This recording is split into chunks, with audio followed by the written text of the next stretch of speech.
Welcome to Professor Pincushion. In this tutorial, I'm going to show you how to create this chevron style quilt.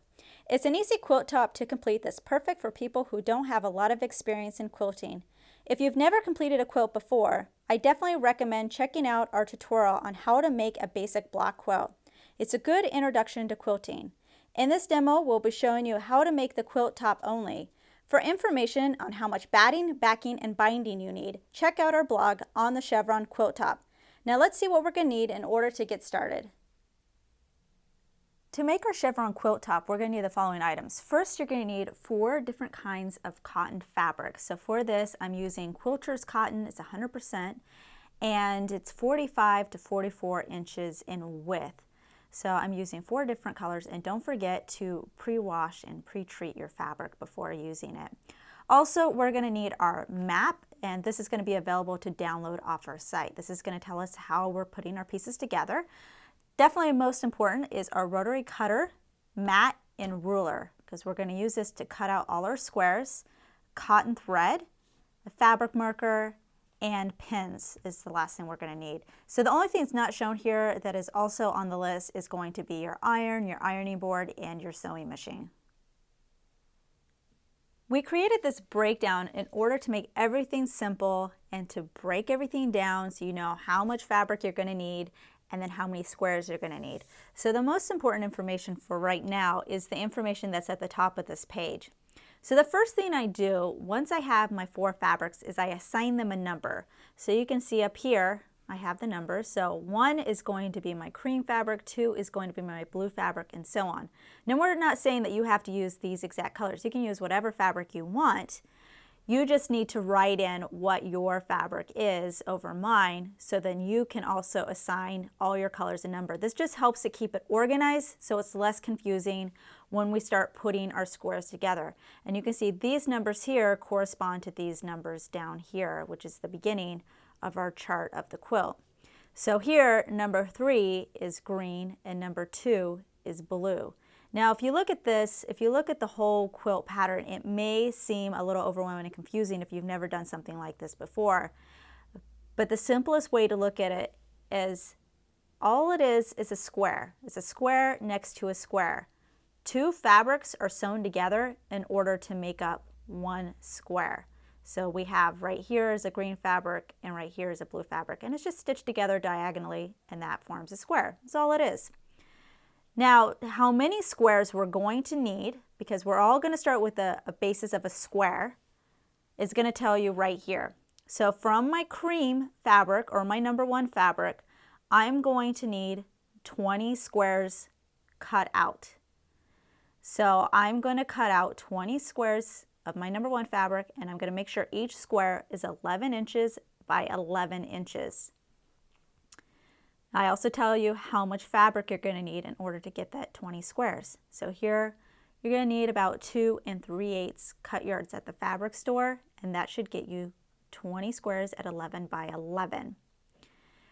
Now I've also broke it down even further, because if you look at each individual square, there is a color combination. So here is a 3-2. 2-3 is the same, I just flipped it around. So of this, I need 8 of the color combination of 3 and 2, which is green and blue. Same thing if I go to the next one. For 2 color combination, I'm going to need 16 of these stitched together. And we're going to get more into this, so if you're like, I don't know, I'm so confused, we're going to actually break it down and show you how to sew these together. So it'll become more clear. But this is just as a way to break everything down. So as you don't really need to read this right away. If you're like, okay, I need 24 of the cream orange combination, so you can go ahead, get your squares of cream, get your squares of orange, start sewing them together until you have 24. So that just makes it a lot easier. And then we'll go over this, putting them together once we have all our individual squares done and we're ready to sew them together. So once you have each square sewn together and we have all the binding, it ends up being a finished square of 10 by 10 inches. That's just so you know, so that the finished quilt top ends up being 80 by 90 in length. So it's about the size of a full-size quilt. So we're going to get started in starting to cut out our pieces, and things will hopefully become more clearer as we go. The nice thing about using a rotary cutter is you don't have to cut out the individual squares. So what I do is I have my fabric and it's folded in half. I cut strips that are 11 inches in length, and then I come and I cut at 11 inches the lengthwise. So then I end up getting my 11 by 11 square, which I already have one done right here.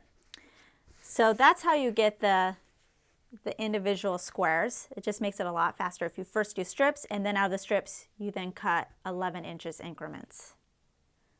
Once I have all my individual squares cut out, I'm going to go ahead, put them in their piles, and then I put whatever number I have assigned to them on there. So that way I can keep everything straight and organized. So now we're going to start creating our color combination squares. So we'll start with this one, a 3-2 combo. For me, that's going to be a green and a blue. So I'm going to pull a green and I'm going to pull a blue, which I already have right here.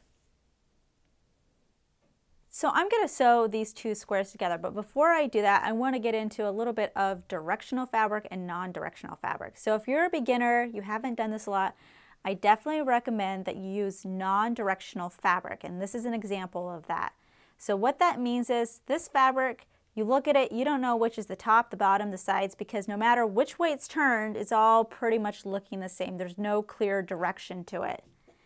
This here is an example of directional fabric. You can imagine that there are stripes here. So either the stripes can be going this way, or if I turn it, now the stripes are going to be going this way. So the reason why I don't recommend using this if you're a beginner is because then you have to put a lot more thought into how you sew your pieces together, because you want to make sure that it's all going in the same direction when you're putting your quilt together. So you definitely have to put a lot more thought into this. This, it's easy, you don't really have to. So that's why I recommend doing this if you're unsure. So now we're going to place our pieces together. So I'm going to take one and place it right side to right side on the other. Make sure everything is lined up perfectly. Okay. And then I'm going to imagine an invisible line that cuts right across my square diagonally. So I'm going to say right here, we're going to imagine there's an invisible line from this corner to this corner. From this corner here, I'm going to measure up 10.5 inches. So I'm going to grab my ruler and my fabric marker, and you're going to want to make sure that you do this as accurately as possible. So I'm going to go up 10.5 inches and I'm going to make a mark. Then again from this corner, going to measure again, and I'm going to make another mark at the 10.5 inch mark. So we're not really touching these corners here, but now I'm going to draw a line connecting this mark to this mark. So it's going to be parallel to that invisible line that I created. So I'm going to use my fabric marker, line everything up. Make sure it's a line that you're going to be able to see, because we're going to end up stitching on this line. This is going to be a stitch line. And then I'm going to do the same thing from this corner. So from this corner, I'm going to measure over 10.5 inches, mark it on my fabric, and then same corner, measure down 10.5 inches, mark it on my fabric. And then I'm going to connect those. So this is going to be my second stitch line. So there's going to be 2 stitch lines in this. And the reason we do this is so out of this one square, we can end up, because what we're going to do is after we stitch it, we're going to cut right down the middle from corner to corner with our rotary cutter. And then that's going to give us 1 square, 2 square. So it just saves us a little bit of time, because out of this one 11 by 11 square, I end up with 2 color combinations. Coming back to this, we need 8. So that means I'm going to do the same process with the same color combination 4 times. After I cut it, I end up with 8 squares. So once I have everything lined up on top of each other, I've drawn my lines, I can go ahead, grab my straight pins, and I'm going to pin it down the middle. So it's going to hold it there for me. And I kind of do a combination where I do some going this way on this side of the line, and then I do some going this way, because I'm going to sew it twice. So that's how you put together each of your color combinations. So if I was to look at this one, the 2-1 color combination, which means it's going to be, for my case, the cream and the blue, it would be the same thing. I'd grab a cream, I'd grab a blue, stitch them together in the same process, and then cut it in half, and then I get 2 squares, so I would need to do that 4 times of the cream and the blue color combination. I'm going to stitch directly on my fabric marker using a regular width stitch. Don't forget to back stitch on both sides, and I'm doing one line, and of course I'm also going to stitch on the other line as well. Now, one trick that I do once I get to the end of this, I'll show you, is instead of just pulling out each square individually as I sew it, I do it in a long assembly line, and I'll show you how I do that. I'm getting right to the end here. All right, so once I get to the end, I'm going to go ahead, do a couple of back stitches, lift my foot, pull it out just a little bit, and then I'm going to grab this one and I'm going to start sewing it. So I don't know if it saves time. It feels like it saves time to me. So I'm going to go down all 4 of my squares that I'm sewing in one long piece, and then I'm going to flip it around and then go up on the other side, all 4 of them. After you trim your threads, you end up with your individual squares, again with 2 rows of stitches. This is just the back side. I just flipped it over so it'd be easier to see the stitch marks. And then what you're going to do is you're going to grab your mat, your cutter, and your ruler. And I'm going to line up the ruler so it lands in between these 2 rows of stitches by matching up this point and this point with my ruler, with the edge of my ruler. Like that. And then use my rotary cutter. Cut right down the middle there.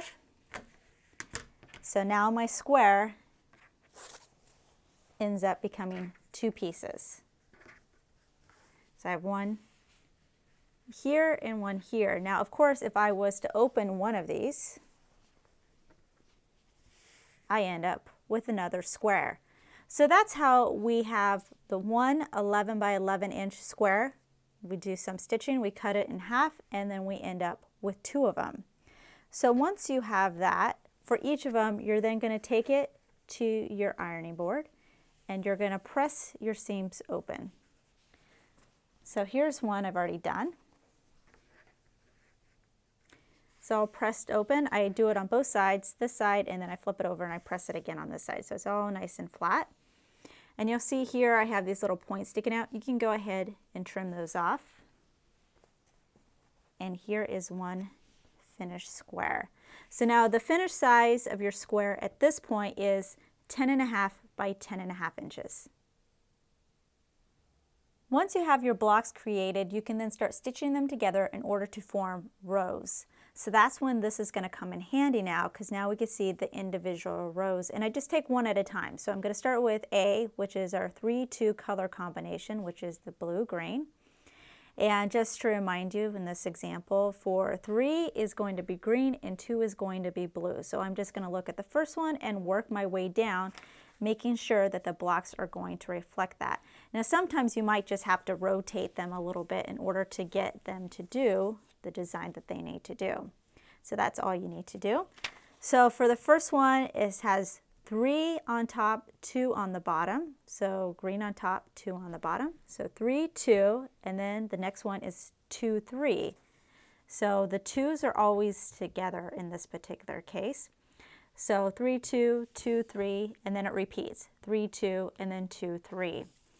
So once you have them all lined up in a row, what you're going to do is now we're going to start pinning and stitching them together. So I'm just going to take my first one, I'm going to place it on to the one that's right next to it, right side to right side, line everything up, and I'm going to pin this side, and then I'm going to stitch a 1/4 inch seam allowance. And don't forget, after you do your seams, you can go ahead and press them open.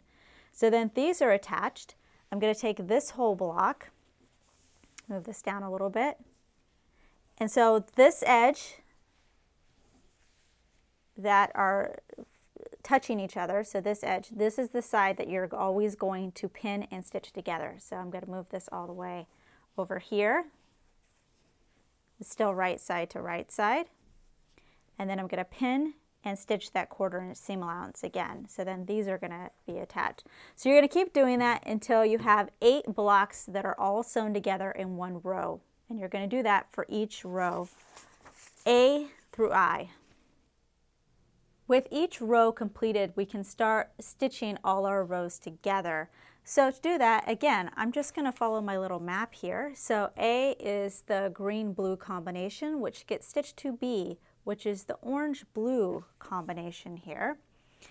And what I'm going to do is just line up all my rows so it's in the proper order, and you'll see that the fabric will start forming the chevron pattern that we want. So that looks really nice. I'm going to make sure that my edges all line up, the raw edges here. Now this edge here, the bottom of this and the top of this one, I'm going to make sure that when I place this on the right side of that raw edge is going to line up. So this is the side that we're going to pin. We're going to stitch a 1/4 inch seam allowance, and not only do I want the ends to meet, but I also want every single seam allowance here to meet. So if I pull this away, this seam allowance I have here is going to line up with the seam allowance on the other one. So I'm going to go ahead and pin the seam allowances, pin the ends, and then just pin it in between so that everything lines up, because that's how we get the pattern, is making sure that everything is straight and lining up. So once I have the 1/4 inch seam allowance, I can go ahead and press it, can open it up, and then now with B, I would place it on top of row C, and C goes on to D, and so on until our completed quilt top is stitched together. After you stitch all the rows together, what you end up with is, of course, the beautiful chevron style quilt. Now this one's a little bit too big to fit all into camera, but you definitely get a general idea on how it's going to look, and it looks great. If you need the quilt to be bigger or smaller than the size that we have listed on our chart, and this is for a full size, all you need to do is add or subtract rows in order to get the size that you desire. Now, if you need a refresher on how to put the whole quilt together, because this is just a demo for the quilt top only, definitely check out our tutorial on how to make a basic block quilt. That gives you the step-by-step on how to put the quilt together and then how to bind it. We're going to actually provide the time code link in our description and on our blog page, showing you exactly where you can start in that tutorial in order to get the information on putting the quilt together. So we hope you enjoyed our demo on how to make the chevron quilt top, and it's definitely the perfect project for a rainy day. Make sure to check out our other videos and visit ProfessorPincushion.com to view our complete library with well over 150 sewing video tutorials. New tutorials are released regularly, so make sure to subscribe to be notified of the next release. Thanks for watching!